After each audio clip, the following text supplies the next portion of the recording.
Hey, what's up, comic fans? It's Mr. Q Comics back with some more show and tell. Today, again, I've got another stack of old books, stuff I picked up months ago between whatnot, some local shops, some antique shops, the flea market I always hit. So, kind of hitting the same stomping grounds. Stack of about 15 books or so. Again, really old stuff. But before we jump into it, guys, if you're a fan of comic book hauls, please do me a favor. Go down below, hit the like button, hit subscribe. Let me know what you think about these books. All right, like I said, this one kind of just stuff I picked up in the same, few week time frame, hitting the same stomping grounds, a little flea market I go to that's sandwiched in between two antique shops. So I got some stuff there. I think I got some stuff in the antique shop, some stuff on whatnot, and some books from two different local shops. So we will jump into it here. First, some stuff I picked up, or at least one book I grabbed inside one of the antique shops I go to. This is John Carter, Warlord of Mars, number 18, mid-grade book. This was $2, and I grabbed this because this is the first interior artwork, or first artwork at all, I think, from Frank Miller at Marvel. Just the pencils on the inside of this, which I thought was a super cool book. I always like picking up books like this, the first artwork of kind of a major artist at Marvel or DC. So kind of one of those milestone books. Not a huge key, but certainly a cool book to have in the collection. Next, there's like two antique stores, and it's like a flea market, outdoor flea market that people set up at. Most of the time, it's like people that are in those antique stores as well. But, same people out there over and over again most of the time, but occasionally you hit gold. And there was this one guy who'd kind of been bringing out books periodically, so I've been checking back with him, and I was able to find a few books. I think I got like a stack of 6 or 7 books for $25, but that included a copy of Superman Man of Steel, number 18, first full appearance of Doomsday. So this is the second print. Book that's not really super expensive. I think this book was actually higher when I got back into collecting in 2015. I mean, this book you can easily find this for less than $20. So I can't remember what he had on this, but I think it worked out to like $2 for a copy of this, which, I'm not going to leave a key book like that behind for $2. He had Detective 577, just one of those awesome. I'm a huge McFarlane fan. I love the crazy cape and the smoke on the, coming out of the gun here. Just classic McFarlane. I love the artwork, so I'm not going to leave a copy of this behind.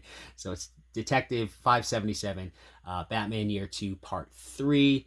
So 4 issues in this arc, and I think he did the last 3 covers. I'm drawing a blank. I think it's Alan Davis on issue 575.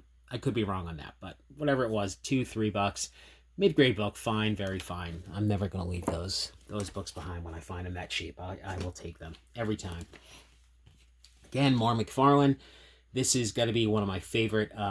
Love this McFarlane cover. My favorite of the Marvel Tales run, and I think it is the first issue. I believe it's the first issue on Marvel Tales that he was doing the covers. So, 223, the classic Doc Ock cover. Absolutely love this one. And I love these Marvel Tales books because you get this run where it's McFarlane for like 15 or 20 issues, followed right by Mike Zeck doing these like the Punisher reprints, and it's just awesome. Just 40 straight issues of just awesome covers. So again, not the best of shape, fine, very fine range, but again, it's like $2, so I'm never going to leave that behind for a couple of dollars. And finally, the big book he had, ASM 265, first appearance of the Silver Sable. Probably VF range, so that was pretty cheap. It was about like $15, something like that. I can't remember. I think I got 6 or 7 books total, and he gave it to me for like $30. So happy to grab a copy of that. This book I've seen up and down, and it's hot and it's not. So there's been so many rumors for it feels like 4 or 5 years about Silver Sable, character that hasn't popped up in anything yet. I think the latest rumor I read, again, I'm shooting this December 2022, but the last rumor I saw, I think she may pop up in the Craven movie that's going to be coming out in 2023, supposedly coming out in 2023 for Sony. So we'll see. To me, those Sony movies just seem to, there's a lot of hype, there's a lot of spec related purchases tied to those movies, and then they come out and people don't like them, and those books tank. So I figure get this one for $15 and get rid of it. So anyway, all right, this one I actually grabbed inside the antique store, there's this one vendor who has some cool books in the case, and they are priced like obscenely high. Any of you guys out there who go to antique stores, you can find some amazing deals, but holy cow, some people price their books like they are literally selling gold bullion in their case. So, but I will check this case most of the time. It's one of those lock cases, and most of the time I do not even bother to have the person open the case, because I know the guy will have books that are, $10 books. He's got it for $150. So, but this one I thought, hey, that one actually looks in pretty decent shape, and it's reasonably priced. So we've got a copy of Iron Man 282, really sharp copy. This one was $50, which more than I would typically want to pay, but it's in really nice condition. I thought it was a solid candidate for sending off to CGC. So this is always marked as the first full appearance of War Machine. You got War Machine on the title. I think technically it's just the first War Machine armor. I don't really remember what issue James Rhodes officially becomes War Machine. I don't even think he wears the armor in this issue. So I've never read the Iron Man, series from the 80s at all. So I don't really know exactly when Rhodey dons the armor, but I think it's many issues later. But anyways, still a cool book. I think 9/8 go for like $300 as of the time I'm shooting this. So I thought that was a, fair shot for $50. All right, this one I won from my local shop, Casablanca Comics, on Whatnot. I had got this a few months before. It had some pen on it, and they had another low-grade copy. It just seemed pretty affordable. So we've got Journey into Mystery 103, of course, the first appearance of the Enchantress. Again, probably it's definitely in the good range, but doesn't have the. My other one had scribbled pen mark all over the bottom, but this was like $145, $150 on Whatnot. So happy to get another copy of that, and we'll see which one will stay in the PC. The one that's got pen actually doesn't present too bad. It's got a little bit better colors, but the pen obviously kind of bugs me. So happy to grab another copy of that. Anytime you can get cheap Silver Age like that, you gotta grab it. So, all right, next two books I picked up at another local shop. Again, I mentioned these guys in my last video, sellmycomicbooks.com. They actually shut down their retail location, but this is, again, many months old. So I grabbed a couple books from them months back. ASM 130, just a hammerhead cover. I didn't have this. Mid-grade book. I think I was just totally missing this one. I've been trying to fill out the last few issues I need for my ASM run. Of course, I don't have, the most expensive ones, but I was missing a handful in that 100 to 200 range. So I needed that copy, and those Bronze Age books got some great covers on them. And this is a book I have wanted for so long. They had on their wall, solid price. I couldn't pass it up. I'd love to have this in a higher grade, but it gets pricey in higher grades. So super stoked to grab this. Batman 251, just that iconic Neil Adams Joker cover. It's got that classic Joker on it, which is what I really love. I love that. I mean, my introduction to Batman was honestly watching the Adam West series. When I was a kid, Nickelodeon came out. They used to play the Adam West Batman at night on Nick at Night, and I used to run home in the summertime when the lights, street lights came on, rush home and watch those old Adam West shows. And I just, the Penguin, the Riddler, and the Joker in those classic costumes. So always love this cover. Super happy to grab it. It's probably in the VG range, maybe VG fine. So it was less than $300, which was a pretty solid price at the time. So happy to grab that. Next up, I have to get that Batman 227. That's on my want list for 2023. So we will see how that goes. All right, next, this is an amazing find. Where the flea market and antique store is, there's a ton of little antique shops, okay? And most of the time they're closed. It's like people have these antique shops in their home with an actual storefront that they hardly ever open, but they use it as storage. And once in a great while, you will see them open them up and do it like a yard sale. So there's one guy that I drive by all the time going to the antique store and flea market. And he actually had his doors open. So I popped in, asked if he had any comics. I think I got some on that shelf back there. And he had just,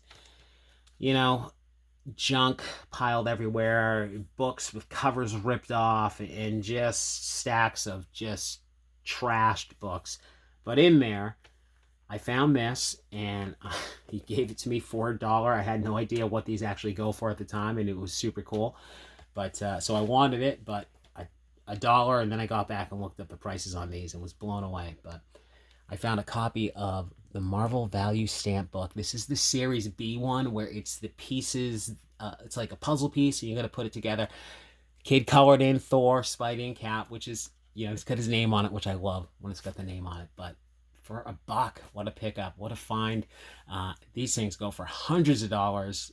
It's partially filled out. I'd say it's about 50% with the stamp. So again, the Series B, if I'm not mistaken, it was like you'd get puzzle pieces and you'd put it together. It would form the cover of like a Bronze Age issue, I think. So anyways, super cool find there. Very happy to have found that. That was, again, one of those things I knew. I'm like, this is super cool. I'd love to have it. I see people showing these off. And then I got back to my house. I was like, holy crap, this thing goes for a lot of money. So super, super happy with that.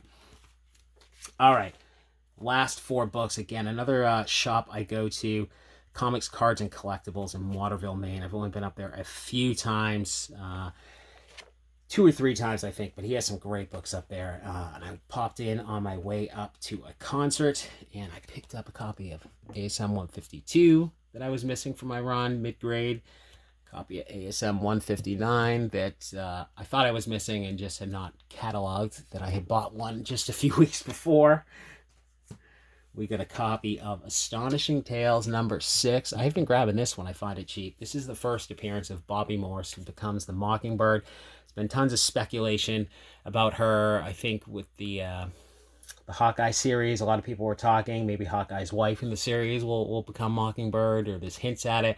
So I don't know, just a character that hasn't, popped up anywhere so far in MCU content, and relatively affordable. I think I got this for like $27, and it's a mid-grade copy. So, and her first appearance as Mockingbird, Marvel team up. Drawing a blank on the number. Can't remember, but it's a Marvel team up issue with the green cover. So to me, affordable keys that possibly worth a shot, spec wise. So happy to grab another copy of that. And the big book of the haul. This was just up on their wall. I knew nothing about it. Golden Age book. Beautiful cover. The colors popped, and it just immediately stood out of all the books they had on the wall. And it gave me an amazing deal on it. It's Red Seal Comics, number 14. This is a Paul Gattuso, if I'm not butchering that. Paul Gattuso cover. Just a cool bondage hypodermic needle cover. You've got the hero busted in here shooting this hypodermic needle out of his mad scientist hands. It's from Chesler Comics, 1945. So this one technically is restored. I think it's got some glue sealing the cover. It's got a little bit of chipping, but man, the colors pop.